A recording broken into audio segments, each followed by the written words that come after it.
আসলে আপনারা এই পাগলকে চিনেন আপনি? আমি পাগল? ও আচ্ছা, ঠিক আছে। আমি সুস্থ মানুষ। ওকে। আসলে এই ভাইকে আপনারা চিনেন, যে যার ভিডিও অনেক মিলিয়নিয়া। আমার নিচে ওনাকে পেয়েছি, যার কারণে নিয়ে আসছি। তো উনি পৃথিবীর সকল মাকে ডেডিকেটেড করে একটি গান গাবে।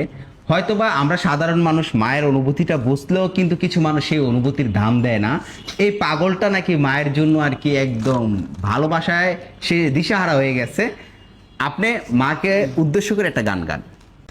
মায়ের একদার দুধের দাম কাটিয়া গায়ের চাম, পাপস বানাইলেও ঋণের শোধ হবে না।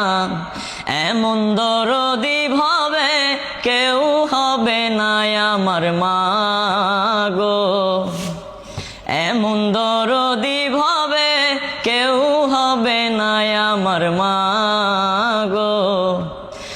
মায়ে ধরিয়া যতনে কত কষ্ট করে, ধরিয়া যতনে, মায়ের ধরিয়া যতনে কত কষ্ট করে, 10 মাস 10 দিন পরে পেল বেদনা। এমন দরদি ভাবে কেউ হবে না আমার মা গো, এমন দরদি ভাবে কেউ হবে না আমার মা গো। পিতা আনন্দে মাতিয়া সাগরে ভাসাইয়া, সেই যে চইলা গেল ফিরাইল না।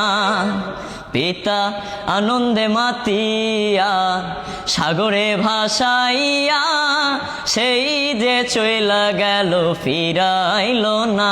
মায়ে ধরিয়া যতনে কত কষ্ট করে, 10 মাস 10 দিন গর্ভে পেল বেদনা।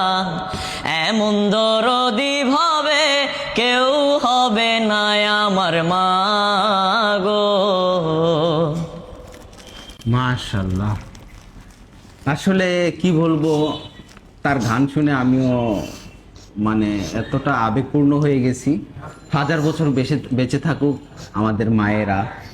এবং ও ও কিন্তু বলতে পারে না ওর মাকে বাবাকে, এবং মানে কিছু বলতে পারে না ঠিকানা মিখানা।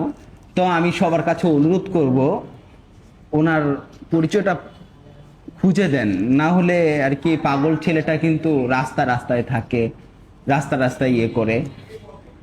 এবং মানে ভাই তোমাকে ধন্যবাদ, এত সুন্দর গান গাও তুমি।